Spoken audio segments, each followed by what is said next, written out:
नमस्कार साथियों आज जो वीडियो लेके आया हूँ मैं ये IATF ISO QMS manufacturing audit कैसे करते हैं, स्किल क्या चाहिए, अपनी स्किल कैसे डेवलप करें, इसके लिए है। जैसे मैं बात करूँ डिप्लोमा करके कुछ बीटेक करके जो स्टूडेंट आते हैं इंडस्ट्रीज में जाते हैं, इंडस्ट्रीज में एक्सपीरियंस लेते हैं 1 साल 2 साल का, फिर धीरे धीरे करके ग्रोथ करते हैं वो। साथियों अगर मेरे से जुड़ेंगे, ऑनलाइन ट्रेनिंग लेंगे, समझेंगे, वीडियो देखेंगे तो आपका 10 साल में सीखोगे वो 5 साल में कवर कर सकते हैं, क्योंकि गाइडेंस मिलना बहुत जरूरी है। तो जैसे मैं बात करूं आपकी ऑडिट की स्किल कैसे बढ़ाएंगे, तो आज वही इसमें बात करूंगा अपनी ऑडिट स्किल कैसे डेवलप करें, ऑडिट में क्या क्या जरूरत पड़ती है। तो आइए साथियों देखते हैं।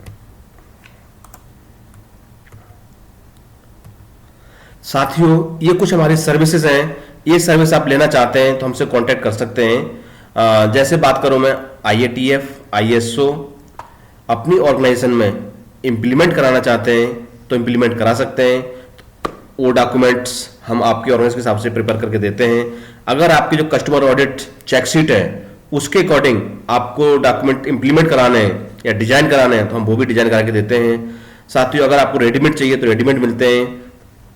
जैसे डॉक्यूमेंट चाहिए आपको हमें से कॉल कर सकते हैं। ऑनलाइन ट्रेनिंग लेना चाहते हैं तो ऑनलाइन ट्रेनिंग भी ले सकते हैं। आइए साथियों देखते हैं। साथियों मैं भी बात कर रहा था जैसे कि आपकी स्किल कैसे बढ़ाएं, तो इंटरनल ऑडिटर के लिए एक रिक्वायरमेंट्स काफी आई थी कि सर एक वीडियो बनाइए कि इंटरनल ऑडिट करने के लिए क्या क्या रिक्वायरमेंट्स होती हैं। मैं देखा एक्सपीरियंस ऑटोमोबाइल सेक्टर का या नॉन ऑटोमोबाइल सेक्टर का, किसी का भी एक्सपीरियंस होगा आपको चलेगा।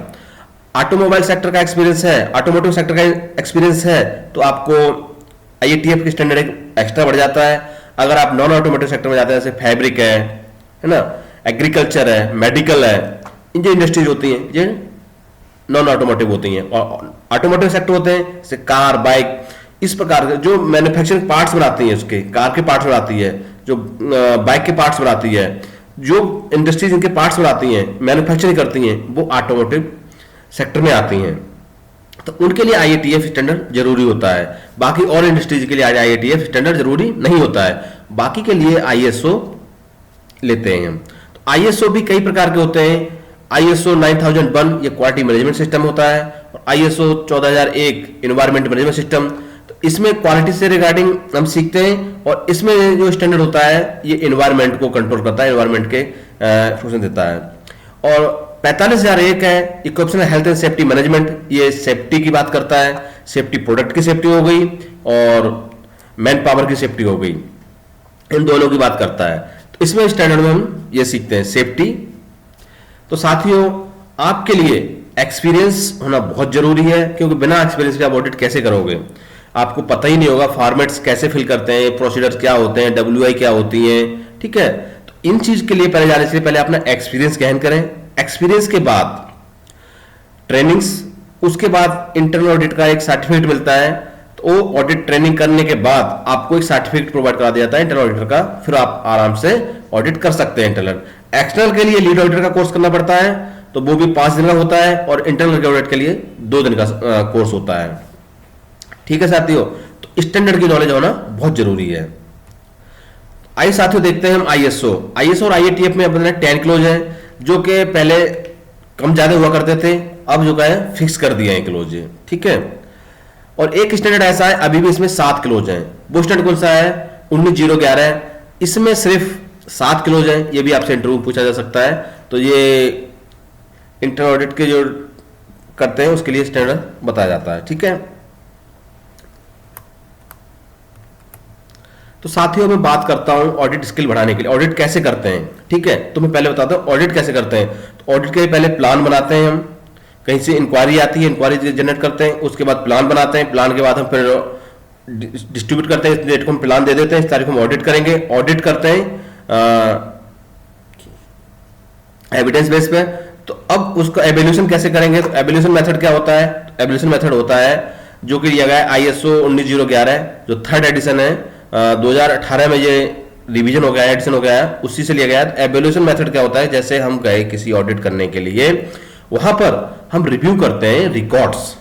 अब हमें रिकॉर्ड्स पता होंगे तभी रिव्यू कर पाएंगे, प्रोसेस के बारे में पता होगा तभी हम ऑडिट कर पाएंगे। चाहे आप कास्टिंग, डाई कास्टिंग के, प्रेशर डाई कास्टिंग के, शीट मेटल के, या फिर जो भी इंडस्ट्रीज है आपको, फैब्रिक है या लेदर है, जो भी इंडस्ट्रीज हैं आप उस इंडस्ट्रीज में काम करते हैं, जब आपको ये पता होगा उसको प्रोसेस क्या है, प्रोसीजर क्या होते हैं, रिकॉर्ड्स क्या होते हैं, रिकॉर्ड कैसे चेक करेंगे, तभी आप ऑडिट कर पाओगे। उसके बाद फीडबैक, अब आपने ऑडिट की तो अब इंटरव्यू करोगे, क्वेश्चन आंसर करोगे, तो वहां से अभी एलसी फाइंडिंग कर सकते हो। आपने ये बताया, आपके ये लिखा हुआ नहीं है, या जैसे ये भी एलसी फाइंडिंग करने हो सकते हैं। ऑब्जर्वेशन, टेस्टिंग और पोस्ट ऑडिट रिव्यू।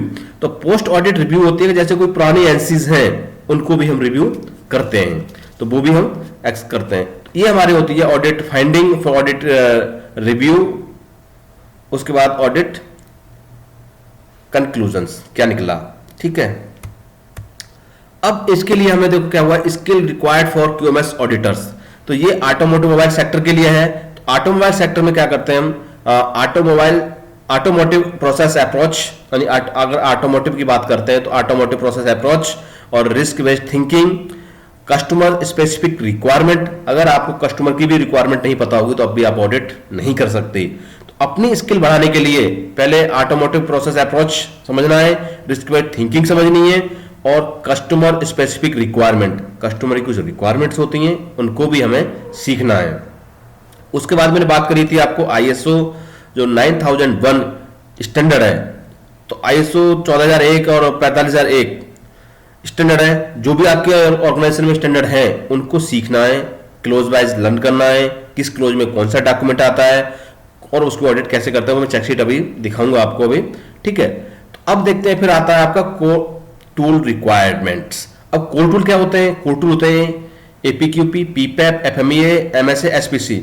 जब आपको इनके बारे में पता होगा तभी आप ऑडिट कर सकते हैं, ठीक है। तो अब आपको इन सब चीजों के बारे में पता है तब आप ऑडिट कर पाएंगे, ये सब चीजें हैं। अब देखते हैं हम कोर टूल क्या होते हैं। तो कोर टूल की फुल फॉर्म दी हुई है।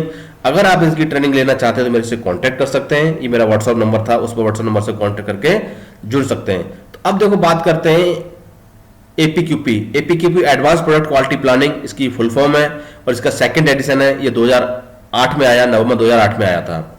और एफएमईए का जो फर्स्ट एडिशन है अप्रैल 2019 में आया है, एआईजे प्लस वीडीए हो गया। बाकी 1 और 3 4 5 ये स्टैंडर्ड, 4 स्टैंडर्ड एआईजे के ही है। अभी एआईजे होता है फोर्ड, क्रिसलर और GM motor, GM general motor. तो ये 3 बिग कंपनियों ने मिलकर ये स्टैंडर्ड को बनाया है। तो साथियों इनके जो एडिशंस हैं ये आपसे इंटरव्यू में पूछे जा सकते हैं। अगर इनके बारे में डिटेल में आपको चाहिए क्लास तो मेरे से ज्वाइन हो सकते हैं, ऑनलाइन क्लास कराता हूं मैं। साथियों वैसे ये बुक भी है मेरी, ये बुक को परचेस कर सकते हो। इसमें से 60 क्वेश्चन है और जो भी इंटरव्यू क्वेश्चन पूछे जाते हैं वही क्वेश्चन है। तो इसमें भी सारा मैंने निचोड़ करके बनाया और इसमें से 101% इसी से क्वेश्चन पूछे जाते हैं। साथियों बात करता हूं मैं 5S, काइजन, पोकायोका, 3M, OE। जब आपको इनके बारे में पता होगा तभी आप ऑडिट कर सकते हो। 5S की ऑडिट कैसे करनी है, काइजन क्या होता है, तो आपको पहले इनके बारे में, सबके बारे में थोड़ा जानकारी होनी चाहिए। तो आपकी स्किल कैसे डेवलप करें, तो जो मैं कंटेंट बता रहा हूं ये कंटेंट आपने अगर लर्न कर लिए तो मैं 100% कहता हूं आपकी 35-40 हजार की सैलरी कहीं नहीं गई, आराम से उठा सकते हो आप इतनी नॉलेज होने के बाद। तो साथियों ऑडिटर की स्किल्स ये भी होती हैं, तो इनको एक स्क्रीनशॉट ले लो। और अभी मैं आपको ऑडिट की कैसे करते हैं वो बताता हूं मैं। देखो साथियों ये है पीपीसी डिपार्टमेंट की, प्रोडक्शन डिपार्टमेंट की चेकशीट है। जैसे मैं बात करूं क्लोज नंबर दिए हुए हैं, ये इस क्लोज के अकॉर्डिंग हम ऑडिट करते हैं। जैसे बात करूं 4 क्लोज में, 4.1 क्लोज में क्या देखेंगे, प्रोडक्ट यानी जो प्रोडक्शन के रिस्क एनालिसिस क्या है, जो आप जो प्रोडक्शन करते हो उसके रिस्क एनालिसिस बता दीजिएगा। तो रिस्क रजिस्टर देखेंगे इसका।